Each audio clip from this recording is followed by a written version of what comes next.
Operación antidroga na ría de Aldán. Por primeira vez en augas europeas interceptouse un narco submarino. O 24 de novembro de 2019, os galegos asistíamos atónitos á chegada do narco submarino Che á ría de Aldán. Tras 27 días de viaxe cruzando o Atlántico con máis de 3 toneladas de cocaína e asediados pola presión policial e o mal tempo, os 3 membros da tripulación non tiveron máis remedio que afundir o semisomerxible ca carga e fuxir. O plan era volver cando o mar mellorase para descargar o alixo, pero as autoridades acabaron frustrando os plans. A un dos tripulantes rescatarono no mar cando estaba a punto de afogar. A outro localizaron a varios kilómetros camiñando indocumentado por unha pista forestal. E Agustín, o piloto galego, tardaron case unha semana en apresalo. Estivera acochado en casas abandonadas da contorna, aínda levaba o neopreno posto e atopábase en malas condicións. A Operación Marea Negra desartellaba así a rede que pretendía introducir máis de 3.000 kilos de cocaína en Europa. Pasaron máis de 3 anos cando na ría de Arousa asomou a quilla do Poseidón, o segundo semisomerxible do que tiñamos constancia. Nesta ocasión, baleiro e sen rastro da tripulación. Pero que constataba un feito. Os narcos submarinos deixaban de ser unha anécdota para converterse nunha realidade nas nosas costas. E iso que a súa orixe estaba moi lonxe, a milleiros de millas náuticas, en estaleiros clandestinos no medio da selva.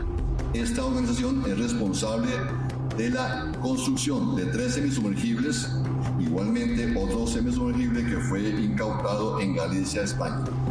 Estos 2 individuos están dedicados a ser parte de la estructura financiadora y también coordinaban las actividades de narcotráfico, pero también eran parte de los que construían los semisumergibles. A detención de 12 membros da chamada banda Crucero responsables da construción de semisomerxibles é un capítulo máis dos que a diario escriben en Colombia na loita contra o narcotráfico. E destacan a importancia da colaboración cos membros da Garda Civil Española, que durante estes anos continuaron as investigacións. Caen así os presuntos fabricantes dese primeiro narcosubmarino incautado en Aldán.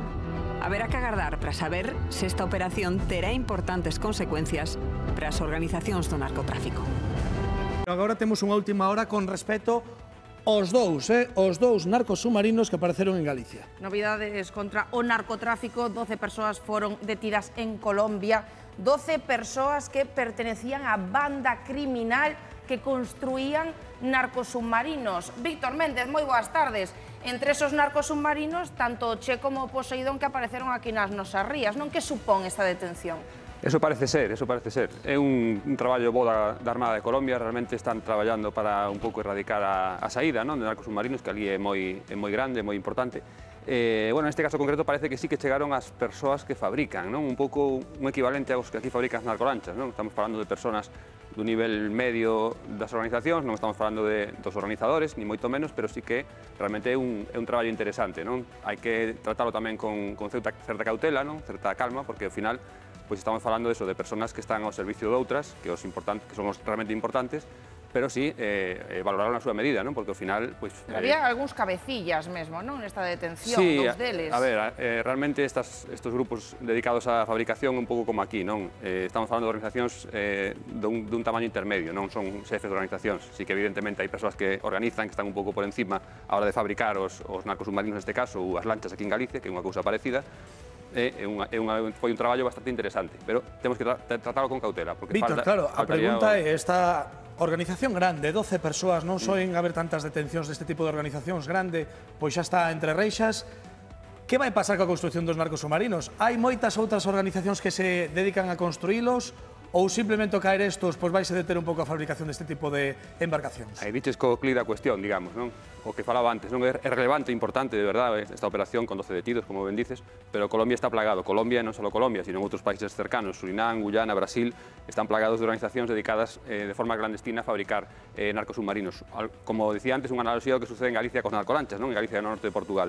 E ali pasa un pouco o mesmo. É un golpe interesante, un golpe importante, pero non se deixa de fabricar. Ali teñen moi probado, moi acreditado este sistema, e eles van a seguir fabricando e van a seguir enviando. O importante sería chegar á cabeza, a cúspide, que realmente son os que financian, e eses son os que hai que atacar e están intentando atacalos. Víctor, ahora te seguimos preguntando sobre este tema, porque queremos lembrar, con todos vos que estades aí na casa, pois eses dous narcos submarinos que construiu esta organización que acaba de caer en Colombia, así eran o Che e o Poseidón, que chegaron aquí a Galicia. Bueno, Víctor, aquí víamos exactamente que ese primeiro narco submarino que chegou a Galicia viña cargado aínda, obviamente tentaron fundilo pola presión policial. O último que chegou xa viña descargado. Estamos vendo as imaxes que estamos moi acostumados a ver aduanas ou a Garda Civil perseguindo narcolanchas e vemos como os propios narcotraficantes van tirando os fardos da droga. Por que fan isto exactamente? A ver, o objetivo deles é gañar velocidade. Cando están sendo perseguidos, como neste caso por vigilancia aduanera, eles necesitan a maior velocidade posible. Entonces, o que fan cando se ven acorralados é alixerar peso. Tiran os fardos pola borda, intentan escapar desa maneira. Normalmente consiguen escapar casi sempre, moitas veces, a maioría das veces, alixeran peso, entonces consiguen adoptar a velocidade suficiente como para escapar das persecucións. Claro, porque sacan de enriba centos e centos de kilos, claro. Sí, ou máis de 1000 moitas veces. Estas embarcacións a veces levan 1000, incluso 2000 kilos. Neste último caso levan 800 e pico que foron recuperados despois do mar. E bueno, un pouco para eles tampouco é tan delicado, digámoslo así, porque non a organización sabe que foi unha droga que recuperou a policía, neste caso vigilancia aduanera, entonces eles simplemente con facer outra operación para esa organización xa pagan o seu erro, non, a súa perda. Entonces, bueno, que unha por outra. Sí, efectivamente, realmente nestes casos o que lle preocupa ao gran xefe desa droga, neste caso son organizaciones de Marruecos, é a pérdida desa droga.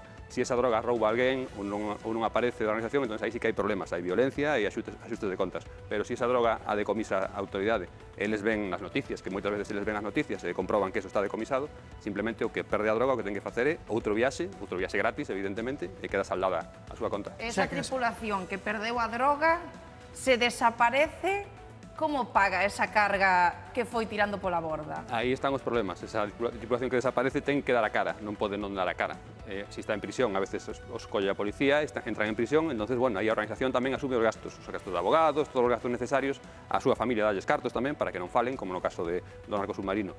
Pero, o sea, que a organización faise un pouco responsable de todo o que conleva esas detencións. Sempre cando o detido cumpla coa súa parte, que por un lado non falar, non? E por outro lado continuar dentro do seno da organización, eles asumen todos os custes, todos os gastos, incluso cartos para a familia, para que a familia pois manteña o seu estatus mentre eles están en prisión, neste caso, sí. Víctor, estamos vendo un caso paradigmático que é o narcobuque, neste caso o Neir, que apareceu moi preto da costa de Ribadeo.